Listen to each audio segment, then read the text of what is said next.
Hello అండి అందరికీ. మనందరికీ తెలుసు, ఏపీ పోలీసులు రీసెంట్గా పిఎస్ఆర్ ఆంజనేయులు గారిని అరెస్ట్ చేసి జైల్లో పెట్టడం జరిగింది.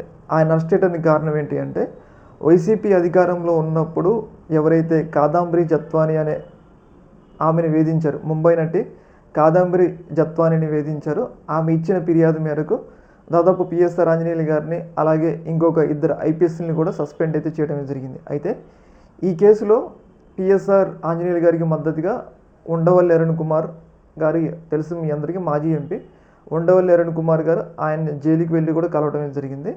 అలాగే జైలు నుంచి బయటకు వచ్చిన తర్వాత ఏదైతే ఈ యొక్క అరెస్ట్ను ఖండిస్తూ ఉండవల్లి అరుణ్ కుమార్ గారు ఒక ప్రెస్ మీట్ కూడా నిర్వహించడం జరిగింది. ఏంటి అంటే, ముఖ్యంగా ఏదైతే అప్పుడు ఆ ముంబై నటి మీద ఉన్న కేసు ఇప్పటివరకు కూడా క్లియర్ కాలేదు.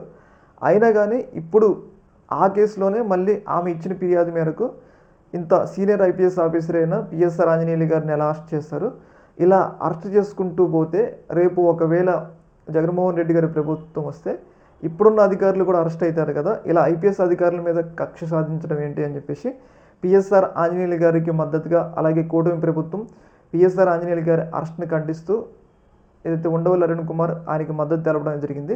ఆయనకి జైలుకి వెళ్ళి ధైర్యం కూడా చెప్పారు. అయితే ఈ యొక్క విషయంలో మరి ఎందుకు ఉండవల్లి అరుణ్ కుమార్ గారు ఇంత ప్రేమనే పిఎస్ఆర్ ఆంజనేయులు గారి మీద చూపిస్తున్నారంటే, ముఖ్యంగా ఏంటంటే జగన్మోహన్ రెడ్డి గారి కన్నా ముందు ఏదైతే వైఎస్ రాజశేఖర రెడ్డి గారు ఉన్నప్పుడు ఏదైతే ఉండవల్లి అరుణ్ కుమార్ ఎంపీగా పనిచేస్తారనమాట, ఆ టైంలో పిఎస్ఆర్ ఆంజనేయులు గారికి అలాగే ఉండవల్లి అరుణ్ కుమార్ గారికి వైఎస్ రాజశేఖర రెడ్డి గారి మధ్య సాన్నిహిత్యం ఉంది. ఎందుకంటే పిఎస్ఆర్ ఆంజనేయులు ఒక సిన్సియర్ ఆఫీసర్.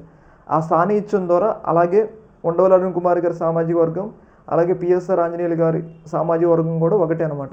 దీనివల్ల కొంచెం వాళ్ళిద్దరి మధ్య సంబంధాలు ఏర్పడినాయి. ఆయన అరెస్ట్ ఖండిస్తూ అలాగే ఆయనకి జైల్లోకి వెళ్ళి కూడా ధైర్యం చెప్పినట్లయితే మనకైతే అర్థమవుతుంది. ఏదేమైనా కానీ ఈ యొక్క కేసులో ఇలా పోలీసులను అరెస్ట్ చేసుకుంటూ పోతుంటే రేపు మళ్ళీ జగన్మోహన్ రెడ్డి గారు వస్తే ఇదే సాంప్రదాయాన్ని ఫాలో అవుతే మరి ఎవరు జాబులు చేయలేరు కదా అన్నట్లుగా ఉండవల్లి అరుణ్ కుమార్ అయితే తన అభిప్రాయాన్ని అయితే వ్యక్తమైతే చేయడం జరిగింది. ఈ యొక్క అంశంలో మీ యొక్క అభిప్రాయాన్ని కింద కామెంట్లో తెలియజేయండి. ఓకే, మన టైం.